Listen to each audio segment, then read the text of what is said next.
ভেটকি মাছের কাঁটা দেখলে ভক্তি আসবে না, কিনতেও ইচ্ছা করবে না, কিন্তু এটা খেতে যে কতটা টেস্টি হয় সেটা না বানিয়ে খেলে বুঝতে পারবেন না।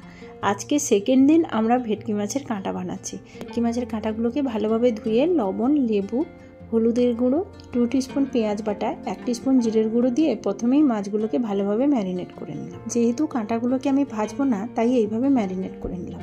যদি ভাজেন সেক্ষেত্রে নুন, লেবু আর হলুদ দিয়ে মাখিয়ে রেখে তারপর কাঁটাগুলোকে ভেজে নেবেন। মাছের কাঁটা রান্না করার জন্য এখানে নিয়েছি 5টা কাঁচা লঙ্কা ভেঙে, একটা মিডিয়াম সাইজের টমেটো কুচু করে কেটে, পেঁয়াজ নিয়েছি 3টে কুচু করে কেটে, 2টো মিডিয়াম সাইজের আলু কুচু কুচু করে কেটে নিয়েছি।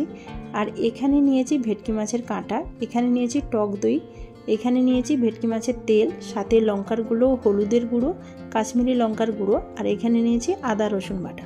প্রথমে গ্যাসের ফ্লেম অন করে মাছের যে তেলটা ওটা দিয়ে দিলাম। তেলটা একটু গলে গেলে ওর মধ্যে দিয়ে দিলাম কুচনো পেঁয়াজগুলো হালকা একটু ভাজা হলেই ওর মধ্যে দিয়ে দেবো আদা রসুনের পেস্ট। বেশ কিছুক্ষণ নাড়াচাড়া করে ভাজা ভাজা হয়ে গেলেই ওর মধ্যে দিয়ে দেবো বাকি মশলা। ভেটকি মাছের কাঁটা রান্না করতে গেলে আলাদা কোনো তেলের প্রয়োজন হয় না, এই মাছের তেল থেকে এত তেল বেরোয়, সেই তেল দিয়েই কিন্তু রান্নাটা হয়ে যায় এবং অতিরিক্ত তেল হয়ে যায়। তাও তো আমি কিছুটা তেল তুলে রেখে দিয়েছি, পুরো তেলটা দিলে কিন্তু প্রচুর তেল হয়ে যায়। তো সমস্ত কিছু মশলা যেগুলো দেখিয়ে দিয়েছিলাম মশলাগুলো দিয়ে তার মধ্যে আলুগুলো দিয়ে দিলাম। এখন মশলা আলু ভালোভাবে কষিয়ে নেব। এই তরকারি রান্না করতে বেশি জল ব্যবহার করব না, তাই মশলা কষানোর সময় মাঝে মাঝে ঢাকনা দিয়ে দিচ্ছিলাম যাতে আলুগুলো একটু সেদ্ধ হয়ে যায়। মশলা আলু বেশ সুন্দরভাবে কষানো হয়ে গেছে। এখন ভেটকি মাছের কাঁটাগুলো দিয়ে দেবো। চাইলে আগে কাঁটাগুলোকে অল্প তেল দিয়ে ভেজে নিতে পারেন, কিন্তু এই মাছের এত তেল বেরোয় না, এভাবে রান্না করলেও কাঁটাগুলো সুন্দর ভাজা হয়ে যায়। মাঝে মাঝেই ঢাকনা দিয়ে দিচ্ছিলাম যাতে আলু এবং মাছের কাঁটাগুলো ভালোভাবে সেদ্ধ হয়ে যায়। অলরেডি তো চর্বি গলে প্রচুর তেল হয়ে গেছে, আর মাছের কাঁটাগুলো দেওয়ার পরেও আরও তেল বেরোচ্ছে, তাই বাইরে থেকে তেল ব্যবহারের কোনো প্রয়োজন হয় না। 70% রান্না হয়ে গেছে। এখন আমি টক দই দিয়ে দিচ্ছি। টক দই দিয়ে বেশ কিছুক্ষণ আরও কষিয়ে নেব।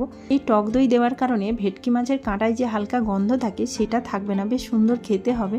সুন্দরভাবে কষানো হয়ে গেছে। অল্প পরিমাণ জল দিয়ে ঢাকনা দিয়ে 5 মিনিট মতো ফুটতে দেবো মিডিয়াম আঁচে। 5 মিনিট পরেই আমার রান্না কমপ্লিট হয়ে যাবে। যেহেতু আগে থেকে ঢাকনা দিয়ে রান্না করছিলাম সেই কারণে আলু এবং মাছ সেদ্ধই ছিল।